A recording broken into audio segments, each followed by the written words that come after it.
weekend here on Democracy Now!, democracynow.org, The War and Peace Report. I'm Amy Goodman. Killer robots? It sounds like science fiction, but a new report says fully autonomous weapons are possibly the next frontier of modern warfare. The report released Monday by Human Rights Watch and Harvard Law School is called Losing Humanity, the Case Against Killer Robots. According to the report, these weapons would undermine the safety of civilians in armed conflict, violate international humanitarian law, blur the lines of accountability for war crimes. Scholars such as Noel Sharkey, professor of artificial intelligence and robotics at the University of Sheffield in England, also notes that robots cannot distinguish between civilians from combatants. Nothing in artificial intelligence or robotics that could discriminate between a combatant and a civilian. It would be impossible to tell the difference between a little girl pointing an ice cream at a robot or someone pointing a rifle at it.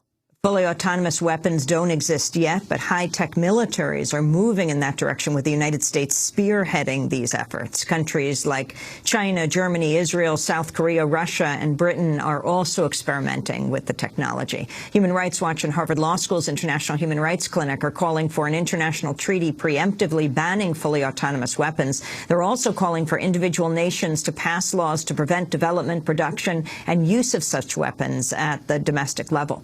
For more, we're joined by two guests in Washington: Steve Goose, director of Human Rights Watch's Arms Division, which released the new report on killer robots, and Jody Williams, the Nobel Peace Prize winner, who won the Peace Prize in 1997 for her work with the international campaign to ban landmines. She's also chair of the Nobel Women's Initiative. Her forthcoming book is called My Name is Jody Williams, A Vermont Girl's Winding Path to the Nobel Peace Prize. Steve Goose and Jody Williams, we welcome you to Democracy Now! Jody, just describe what these weapons are. Killer robots, what do you mean? Killer robots are, when I first say that to people, they automatically think drones. And killer robots are quite different in that there is no man in the loop. As we know with drones, a human being has to fire on the target. A drone is actually a precursor to killer robots, which are will be weapon systems that can kill on their own with no human in the loop. It's really terrifying to contemplate. Steve Goose, lay them out for us, and who is developing them? Yeah, as Jody says, the frightening thing about this is that the robots themselves, the armed robots, will be making the decisions about what to target and when to pull the trigger. It's just a very frightening development. The U.S. is at the lead on this in terms of research and development. A number of other countries have precursors and are pursuing this. Germany, Israel, South Korea, surely Russia and China, the United Kingdom, all have been doing work on this issue. It is for the future. Most roboticists think it will take at least 10, maybe 20, 30 years before these things might come online, although others think that more crude versions could be available in just a number of years. I want to go to a clip from a video created by Samsung TechWin Company, which talks about weapons of the future. Samsung's intelligent surveillance and security system, with the capability of detecting and tracking as well as suppression, is designed to replace human-oriented guards, overcoming their limitations. Steve Goose, explain. Well, this is, I mean, the system that they're talking about is not yet fully autonomous, although it could become a fully autonomous system. For that particular one, you still have the potential for a human to override the decision of the robotic system. Even there could be problems, because the chance that a human will actually override a machine's decision is unlikely. But this is the kind of system that we're looking at that could become fully autonomous, where you take the human completely out of the picture. And they're programmed in advance, but they can't react to the variables that require human judgment. Who is driving this? Who benefits from killer robots, as you call them? Well, no doubt there's a lot of money to be made in these developments, and research labs for the militaries as well as universities and private companies are all engaged so far. We know that billions are going into development of autonomous weapon systems, some fully autonomous, some semi-autonomous, even drones fall into that category. But, you know, there are going to be people in the military who see this as a great advantage because you're taking the human off the battlefield, so you are reducing military casualties. The problem there is that you're putting civilians at greater risk and shifting the burden of war from the military, who's trained to do this, to civilians. I want to turn to Tom Standage, the digital editor at The Economist. He points out there might be a moral argument for robot soldiers, as you've pointed out, Steve. If you could build robot soldiers, you'd be able to program them not to commit war crimes, not to commit rape, not to burn down villages. They wouldn't be susceptible to human emotions like anger or excitement in the heat of combat. So you might actually want to entrust those sorts of decisions to machines rather than to humans. Let's put that to Jody Williams. When you just had Noel Starkey, you quoted him, and Noel, who is a roboticist himself, talks about the ridiculousness of considering that robotic weapons can make those kinds of decisions. He contends that it is a simple yes-no by a machine. I think another part of the emotion that people don't think about when they want to promote developing robots is that robots cannot feel compassion or empathy.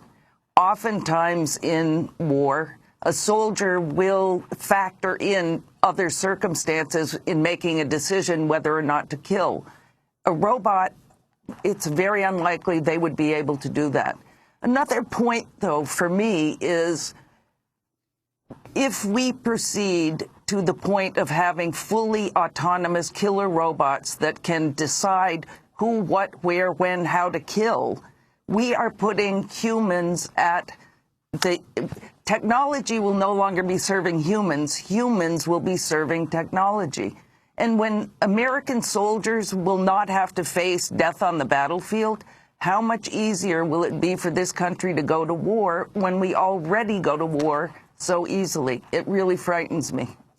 Jody, you won the 1997 Nobel Peace Prize for your work around landmines. You headed up the international campaign to ban landmines. Do you see a trajectory here in this, 15 years?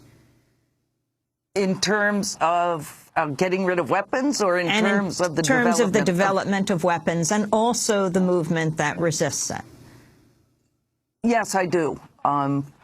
It's obvious that weapons are going to continue to be researched and developed unless there are organizations like Human Rights Watch, like the Nobel Women's Initiative, and others around the world who are willing to come together and try to stop them. We who are starting to speak out against killer robots envision a very similar campaign to the campaign that banned, landmines, which, by the way, also received the Peace Prize in 1997. We are already working to bring together organizations to create a steering committee that would bring together a campaign to stop killer robots and strategize at the national, regional, and international levels with partner governments, just like we did with landmines, and then Steve Goose, Human Rights Watch, and other organizations did with their successful bid to ban cluster munitions in 2008. Certainly the U.S. is on the forefront of robotic weapons. I mean, certainly drones fit into that category. We're only beginning to see the movement as people lay their bodies on the line at Creech and Hanford, upstate New York, the places where the drones are controlled from. But what about the U.S.'s role in all of this? Let me put that question to Steve Goose. Yeah. I mean, you raised drones again, and Human Rights Watch has criticized how drones have been used by the Obama administration, criticized it quite extensively. But we draw a distinction here. We think of the fully autonomous weapons, the killer robots, as being beyond drones. With drones, you do have a man in the loop who makes the decisions about what to target and when to fire. But with fully autonomous weapons, that is going to change. It's going to be the robot itself that makes those determinations, which makes it's the nature of the weapon, which is not really the main problem with drones. The United States, we're getting mixed signals. Clearly, the U.S. is putting a lot of money into this and a lot of the DOD's, the military's planning documents show that there are a great many who believe that this is the future of warfare, that they envision moving ever more into the autonomous region, and that fully autonomous weapons are both desirable and the ultimate But explain goal. how a robot makes this decision. It has to be programmed. It'll be programmed in advance, and they will give it sensors to detect various things and give it an algorithm of choices to make. But it won't be able to have the kind of human judgment that we think is necessary to comply with international humanitarian law, where you have to be able to determine in a changing, complex battlefield situation whether the military advantage might exceed the potential cost to civilians, the harm to civilians. You have to be able to make the distinction between even combatants and civilians. A simple thing like that could be very difficult in a murky battlefield. So, Steve Goose, what about hacking? Hacking can be a problem. I mean, the thing is, even if a killer robot sustains injuries on the battlefield, that might affect how it would be able to respond properly. Or there could be countermeasures that are put forward by the enemy to do this.